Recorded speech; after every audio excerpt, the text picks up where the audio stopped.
Karjat superfast, वेगवान शहराचं वेगवान न्यूज चॅनल। एका शेतकरी आणि कष्टकरी कुटुंबातून स्वतःचं कर्तृत्व सिद्ध करत पुढे आलेलं नेतृत्व म्हणजे किरण ठाकरे। भाजपाच्या माध्यमातून राधिका ठाकरे यांना उमेदवारी देत किरण ठाकरे यांनी सर्वांगीण विकासाचा पण घेतलाय।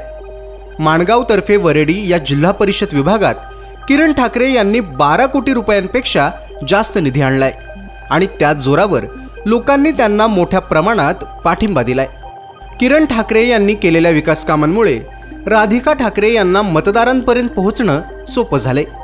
प्रत्येक गावात राधिका ठाकरे यांचं आनंदानं स्वागत होत असून वॉर्डाच्या विकासासाठी आम्ही नक्की तुम्हालाच मतदान करू असा विश्वास सुद्धा सामान्य लोक व्यक्त करतायत। किरण ठाकरे हे फक्त विकासाच्या मुद्द्यावर निवडणुकीच्या रिंगणात उतरलेत। आमचे उमेदवार कुठेही 302, 307, 420 असे गंभीर गुन्हे केलेले नाहीत। तुमच्यातलेच सर्वसामान्य शेतकरी कुटुंबातले हे उमेदवार आहेत असं म्हणत अनेक उमेदवारांवर गंभीर गुन्हे दाखल आहेत या महत्त्वाच्या गोष्टीवर किरण ठाकरे यांनी प्रकाश टाकलाय।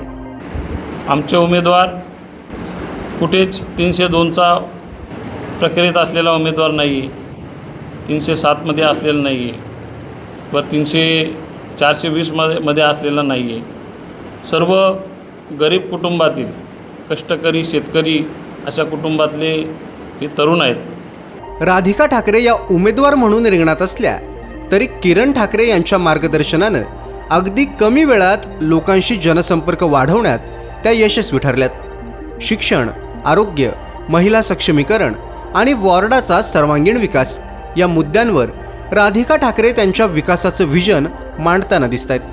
किरण ठाकरे यांची असलेली राजकीय ताकद त्यांनी पूर्ण जोमानं मैदानात उतरवली आहे। त्यामुळे माणगावतर्फे वरेडी जिल्हा परिषद विभागात सगळीकडे किरण ठाकरे यांचं कमळ फुललंय। भाजपा घरोघरी पोहोचलेली आहे। 9 तारखेला मतदान पेट्यांमधून राधिका ठाकरे बहुमतानं निवडून येतील असा विश्वास कार्यकर्ते व्यक्त करतायत। तालुक्यातल्या घडामोडींचे अपडेट सर्वात आधी मिळवा। कर्जत सुपरफास्ट चॅनलला सबस्क्राईब करायला विसरू नका।